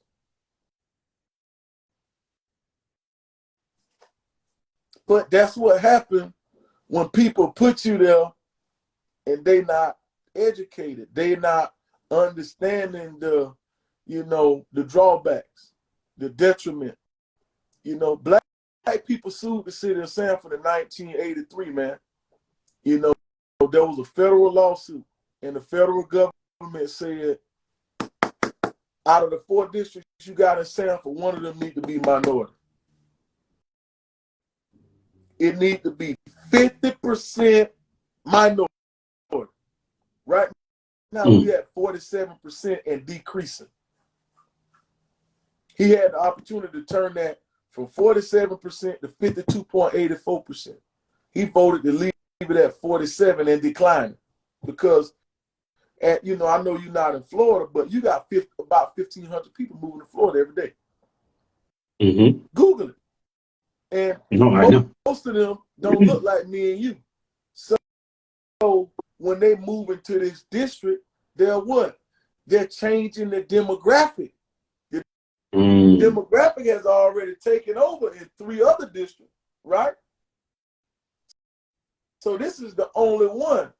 So why would you not vote to make sure that you got at least one?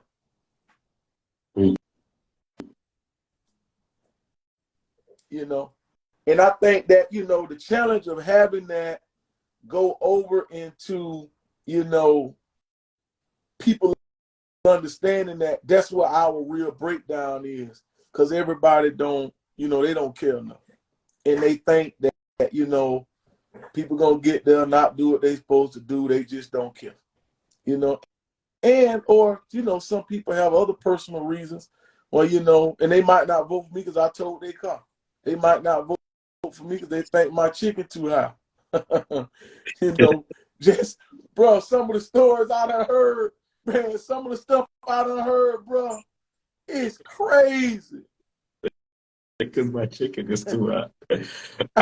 I had this, hey, look, bro, I had this one lady, I want to say this lady called 5 people, though. 5. She called 5 different references before she let me tow her car. Oh, no. 5 references. And I'm going to be open and transparent. I want to say 3 of them was guys. All the guys say, get your car towed. The lady said, no, don't go to him. And guess what they were talking about? They said, you know, they mentioned stuff that I had done, right? And I probably wasn't even divorced at this time. They was like, he don't be faithful or something like that.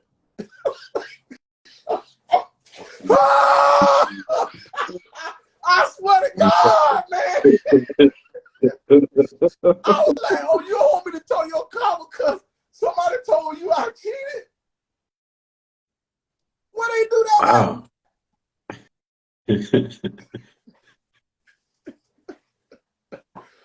Wow. I know you weren't ready for that one because I wasn't ready for that, but I never forget that, man. I never forget that, bro.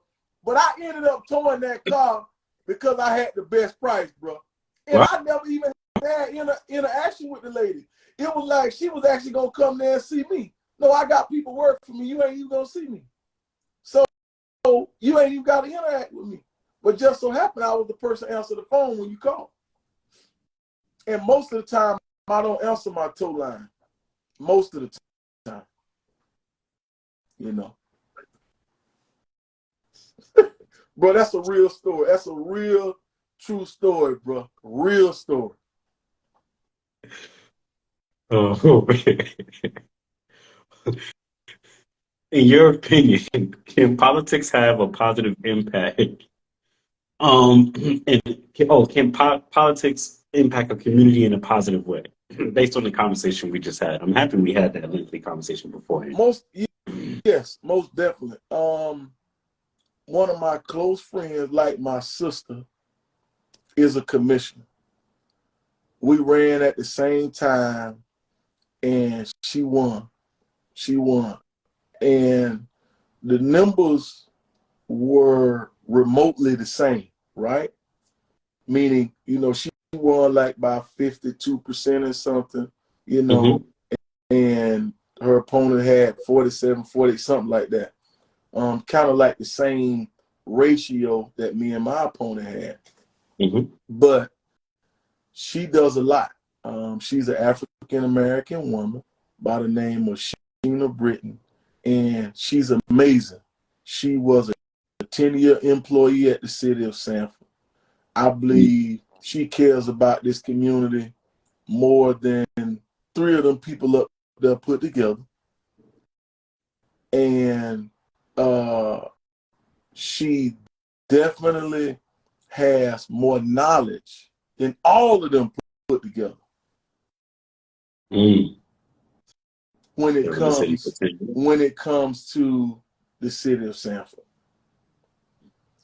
She definitely impacts positively. She fights and advocates for the businesses and the people of Sanford, no matter what district. Again, I come to her on issues in my district because my representative don't do nothing. Absolutely nothing. It took me 6 months to get a garbage can that sit out on the street. To sit on the side of the road so we can keep the community clean. A garbage can. Mind you, they got 8 of them about 2 miles away just sitting in a football field. Now, if I ain't think that they would have tried to put me in jail, I would have picked one of them up, took it, or put it on my tow truck and set it on the sidewalk where I needed it. Even though, I wouldn't have stolen it, I would have just relocated, right? But I shouldn't have had to do that. You see what I'm saying? But, bro, I had to go. First, I went to the city manager. Then I went to the city manager and my commissioner. Still didn't get it, right? Went to the city manager, my commissioner, and my friend that's the commissioner of another district. The city manager would not make it happen. After the commissioner of District 1, my friend say, you might want to fix this issue before it escalates.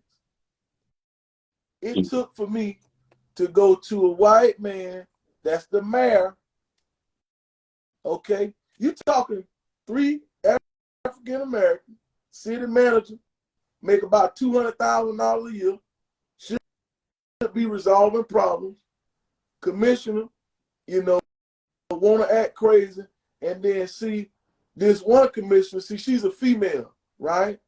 And they want to, they don't want to recognize her like they should. And I'm saying, she ain't saying, instead of just getting the garbage can out there.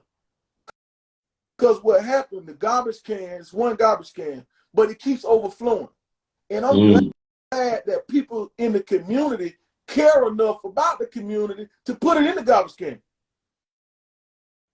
So now when it's full, it's stacking up. It's blowing all over the road. It's overflowing.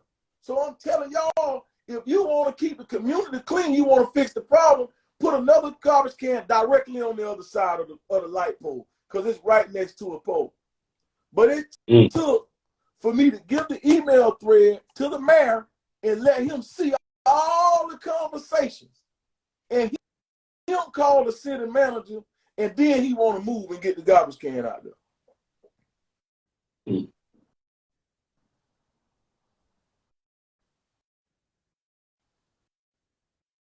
But this is what, you got to deal with try to do positive things in the community. And do I things would, the right way. huh? And do things the right way. Like you said, you could have moved the garbage can from relocated the garbage can. I could have simply bought a garbage can and placed it there. But that's not my responsibility. This city has millions of dollars and a lot of garbage cans all over the place. It should not have taken this long, but that just goes to show you that here it is, my opponent has won, but he's not intelligent enough and man enough to work with me and resolve the issues in the community for not only me, but there's 4 other business owners within 60 feet. You got a convenience store, barbershop, restaurant, hair salon. That's a high foot traffic area. You need more garbage cans in that area. People coming out the store unwrapping stuff. You know what I'm saying? Give them a garbage can. It's a garbage can right there. They'll put it in there instead of throwing it on the ground. But I pick up the entire, area in the community all over every day. That's something that I do. I pay people to pick it up. I get out there and pick it up myself. My son pick it up. We do that. That's what's up. Yeah, so, what inspired you to become a member of the NAACP that serves on the executive committee? I'm very curious about that. Very curious.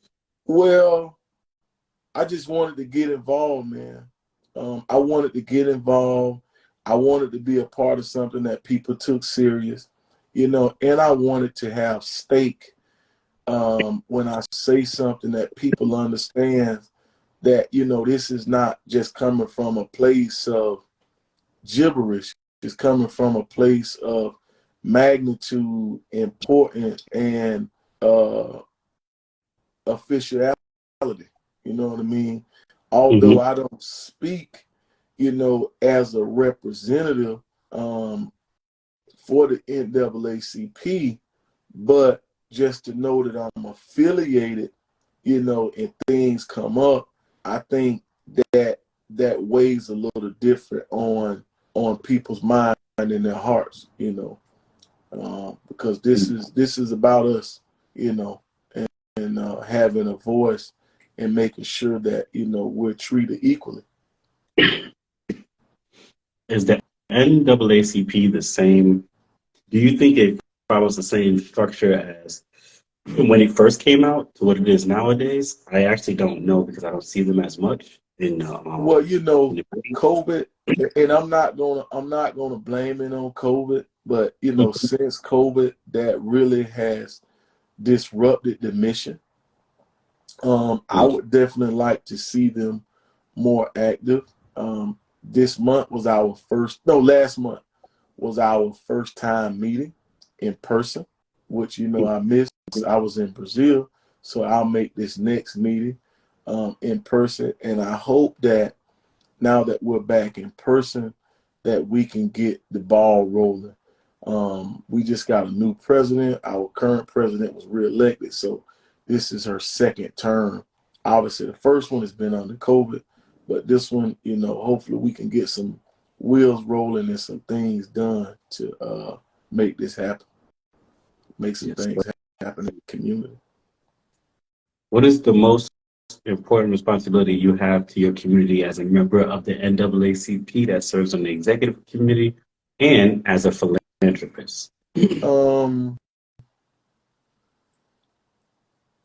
I guess information, making sure they have the information to resources and what's going on. I am the community uh, community coordinator chair, you know, and I go out, get information, bring it back to the NAACP, and also disperse the information to the community. Um, Mm. that's what my position is. And although I don't think, although I do quote unquote some philanthropy, I wouldn't call myself a philanthropist, not just yet. I Mm.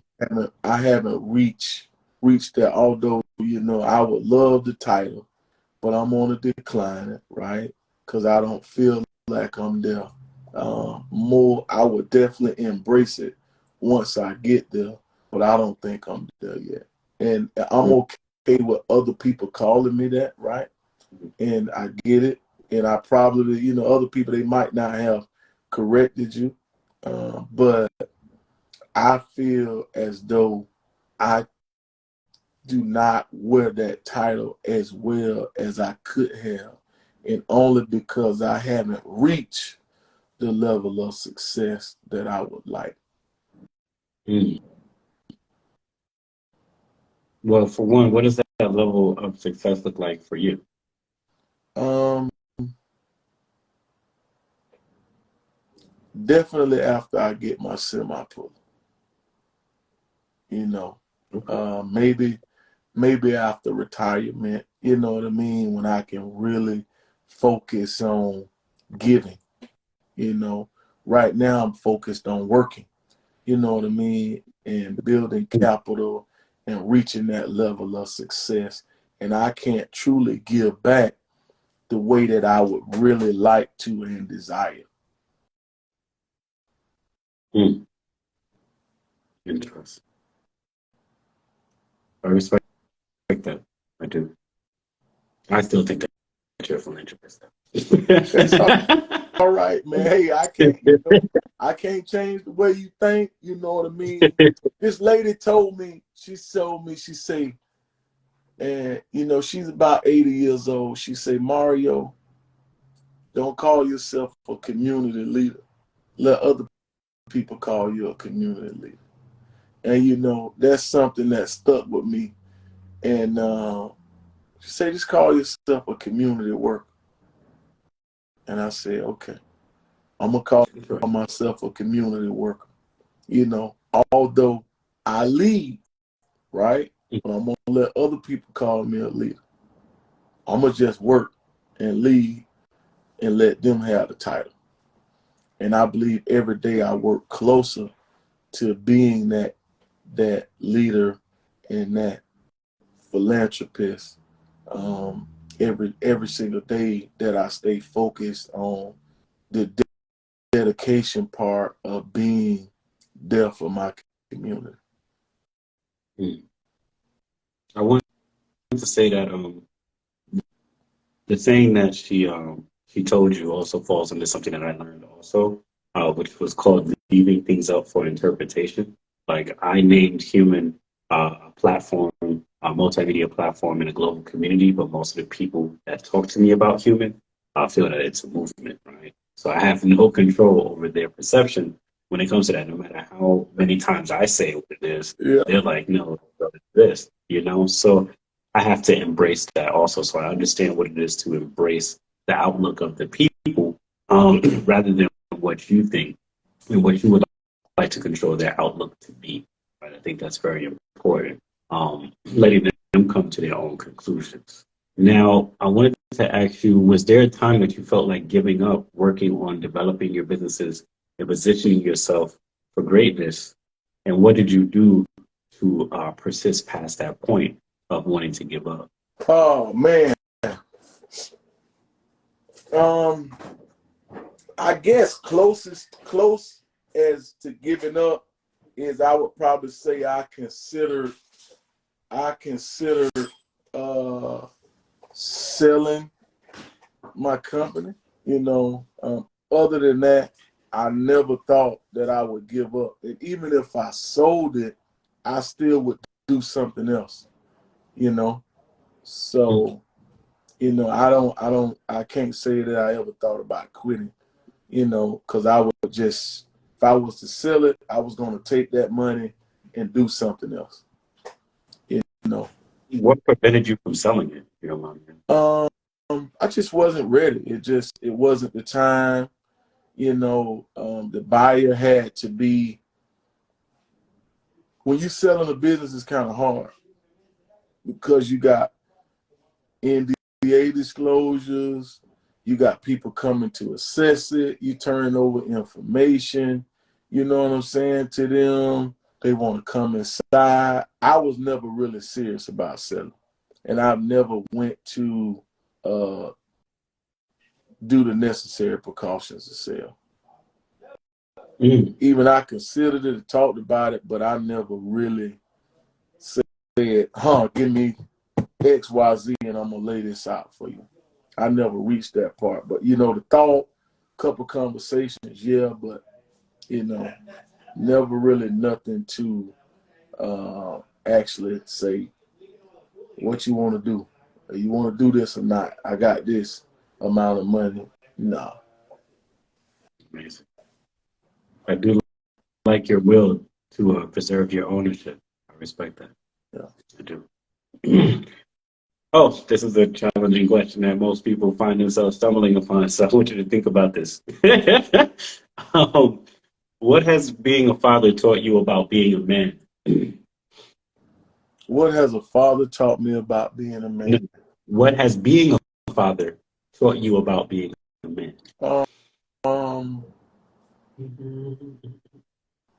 It has taught me a lot, man. And I look back on the times on what I learned from my dad, right? And obviously I have had a loving, good, functional relationship with my dad. With my sons, it's a lot different. because I chose a different path. At 18, Mm. I was in trouble and in jail, right? My son at 18, he's running a restaurant, driving my new F-150, just bought his first brand new car, 2021 Toyota Tacoma, 4x4, Mm. fully loaded. You see? So what me growing up from what my dad taught me, for what I'm teaching my son how to be a man, I believe it's two different worlds at two different times. But it was significant, and I needed to learn what my dad taught me. And I was able to use my shortcomings and what my dad didn't teach me to roll over for my sons now. Mm. You know, I think that 2 out of 3, I mean 3 out of 4 have already achieved more than what I did. Because I dropped out. I completed the 8th grade. You're looking at somebody with an 8th grade education. But I'm sitting inside my office, you know, and I just purchased a $500,000 building last year. 8th grade education. And I know you probably seen the law firm truck out there, you know. They told me not to talk about my, my level of education, but we get it wrong a lot. And what I mean by that is, according to society, or, and I'm not racist by any means, but, the white education system or what have you, I may be considered a dropout or less than or a dummy, right? Mm. But according to real life, I know people that's got some degrees that can't find a job in the field they got a degree in. And I know some of them people with degrees that don't have the things that I got with 8th grade education. Mm. So in terms of education, do they really got a better education than me? Mm. Do their level of education give them more assets and accountability than me? I don't know. But I would have loved to finish school. I'm going to go back and probably hopefully get a degree. But, sometimes I say that and people say, well, why would you do that when you already got this, this, and this? And at this point, I don't know where I would find the time, because I'm trying to retire in 3 years. Wow.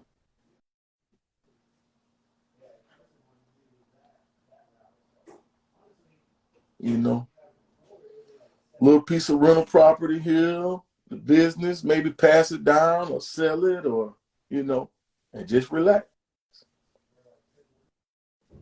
Not going to be no more working hard. At least I hope not. And then you can have your 6th kid.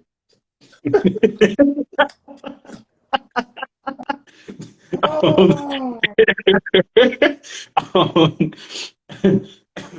in your opinion, why is it important for you to be a role model for your family and those who look up to you in your community?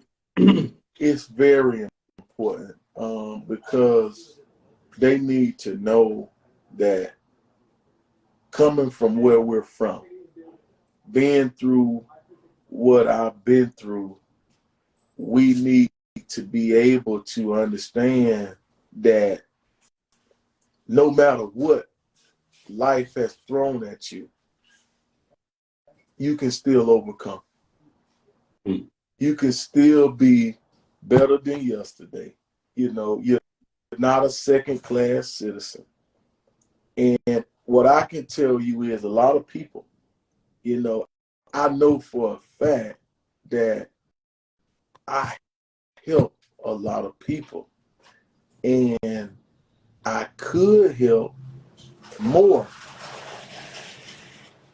if they were receptive to it. Almost like that famous Harriet Tubman quote, I could have freed more slaves if only if they knew they were slaves.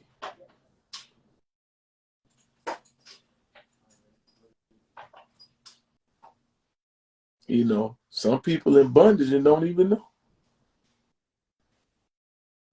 You know, and they looking down on the person that could possibly help them. And you know, I've experienced that since the campaign. Some people was hooping and hollering for my opponent. Some of those same people done called me and thanked me for doing this and thanked me for doing that. And I ain't got no problem with doing it because I don't have no ill will. That's a decision that they made. I ain't holding it against them. My life goes on. I'm living good. I love eating Roof Chris. You hear me? Yeah. What is that? That's a very fine steakhouse that, you know, they sell a good steak, but I'm not a steak eater. But they sell the best of chicken on this side of the Mason-Dixon line. Milo, you got to hit it when you come back, boy. When you come back, on me, baby. On me. When you come back, on me.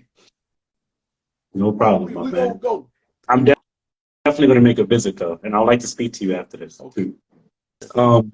But moving forward is, what is one lesson your family taught you? I would like to hear that. One lesson my family taught me, that no matter what, you can still achieve. My family taught me that, you know, you get knocked down, you fall down, you get back up, and you go and do it again. You go and do it again. And you keep doing it. You keep doing it until you can't do it no more. So, that's where I'm at.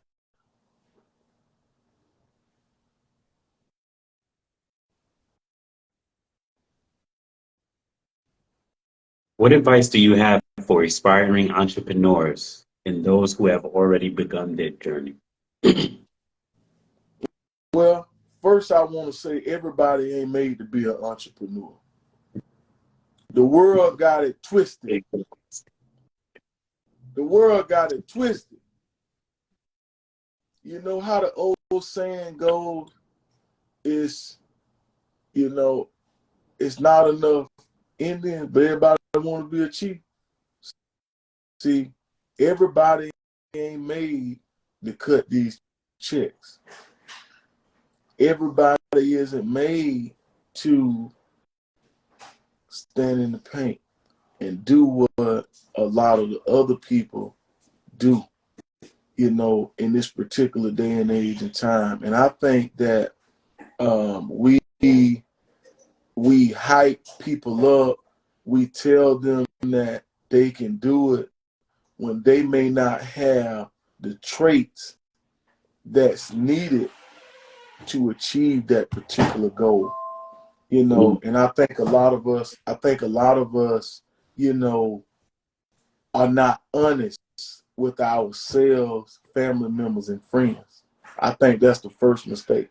If they're not showing you the right attributes, and I know, I get it, you don't want to cut nobody's dream off or whatever, but I'll tell you if it's for you or not. I'll tell you. If I know you like that, I'll tell you. I like that. Yeah. You know, I'm not You know, I'm definitely not scared to get on Instagram, man. My homeboy, come on, join my thing. I'm gonna send it to him right now. He calling me on FaceTime. One of my brothers, man. So He a fellow entrepreneur. He build website. Chris Henry Web Develop. Where you at, boy? nice, nice. But listen, we're about to end the interview. I do have one last question, but I do want to finish. I do want you to finish your explanation if you have more to say, though. I don't want to cut you off there. I think that's a very important thing for everybody to hear, though. Well, you know, again, every person is not set up to be an entrepreneur. Mm. And then people, they think entrepreneurship is a one-man show, right? You know, I get it. You might start out with one person, but that may not be the goal. And, you know, I had to learn, like, I'm not selfish, right? And you see all the people that work for me, you notice that I'm not trying to eat alone. Right. You can't have this many people working for you, right? Or working with you and you want all the money. It just don't work like that. It doesn't. So, you know, when people talking about being an entrepreneur, you got to understand that concept. And if you can't understand that concept, you definitely don't need to be no entrepreneur. Mm. Well, what does, in your own words, what is entrepreneurship? What is the concept of entrepreneurship in your words?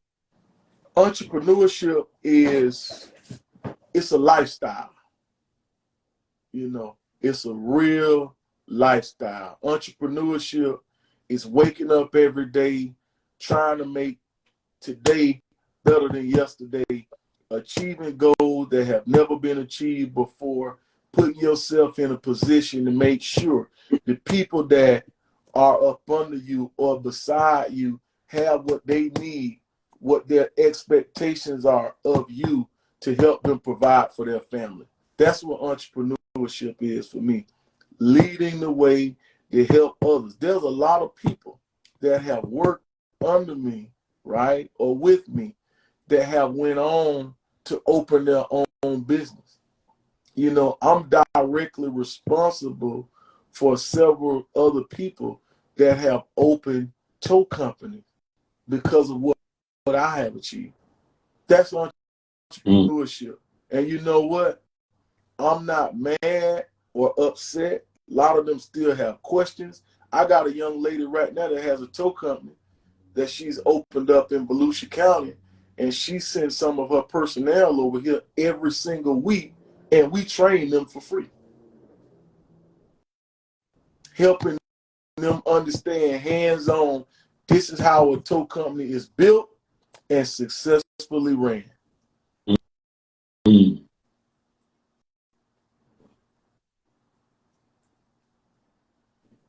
That's entrepreneurship 101. But I don't mind helping people, and that's why I'm blessed. But it ain't for the weak, and it definitely ain't for the swift. You You said for the can't square? think, yeah, it ain't fast. No, I like that one. It's slow and steady. Go fast if you want to. You're going to mess something up. Very true. I done messed Very, a whole lot of stuff up moving fast. I'm the first one to tell you. I'm going to raise my hand. I done messed it up, boy. Moving fast. Yeah, mm. yeah. I just take my time now. That's all.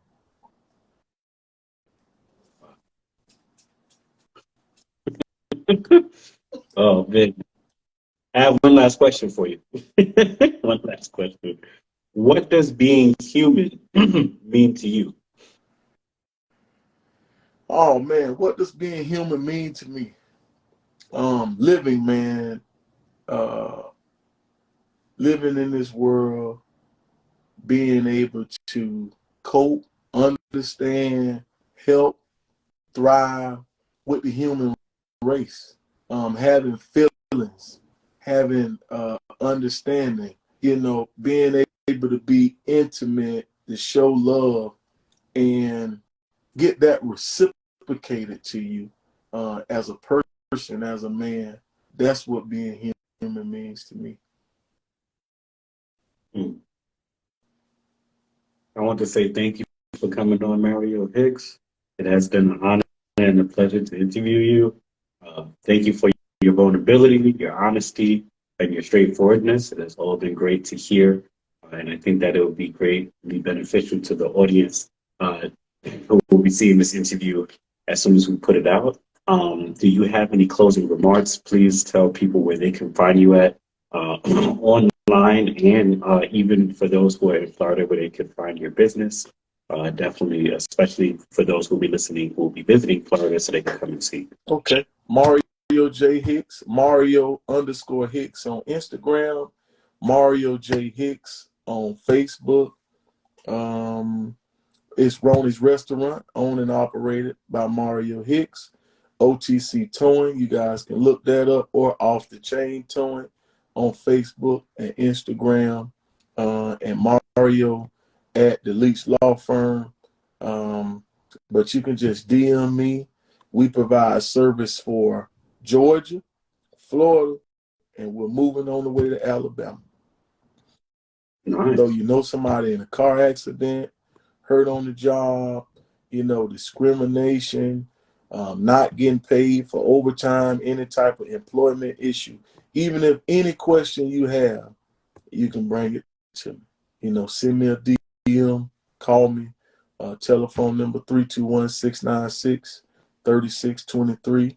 You can text that, personal cell 404-630-5686. I'm reachable. I'm out here. Let's do some business. Let's connect. Yes, sir. Oh, man. Amazing. I enjoyed being on the show, man. Again, I love you. Thank you for having me. I'm here if you need me. You showed me love first, so it's only right for me to show love back, and I'm proud, man. I'm proud, to know you, to share the stage with you on national television, and just following your life, man, and where you're going. Thank you. None of us are perfect, bro. I have nothing to look down on. I don't care about nothing in the past. I just care about being able to see you smile and do what you love. You doing what you love right now. You glowing over there. You know what I'm saying? This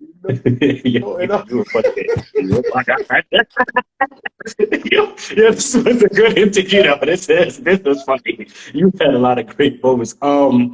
I want to say thank you for being open once again, and thank you for following my journey. There's much more to come. I'm hoping to eventually write a book. A lot of people don't know that about my life and the extensive things that I've been through. And like you said, no man is without flaws, so I don't think that I'm perfect neither, even, off camera or on camera. I still get nervous even while I'm interviewing people. That's people, if you could pay close attention, you'll probably notice. But outside of that, I do want to let everyone know who tuned in. Thank you for joining us tonight here on Human. Thank you once again, Mario Hicks, for coming on. And as I usually say, please remember, that we are all human. All right. Have a good night. And I will be speaking with you soon. Have a good night. Oh, and this interview, I almost forgot, will be out within the next 24 hours. All right. All right. For everyone who's got it. Have a good night. All right. We'll speak soon. All right, man. All right, my man.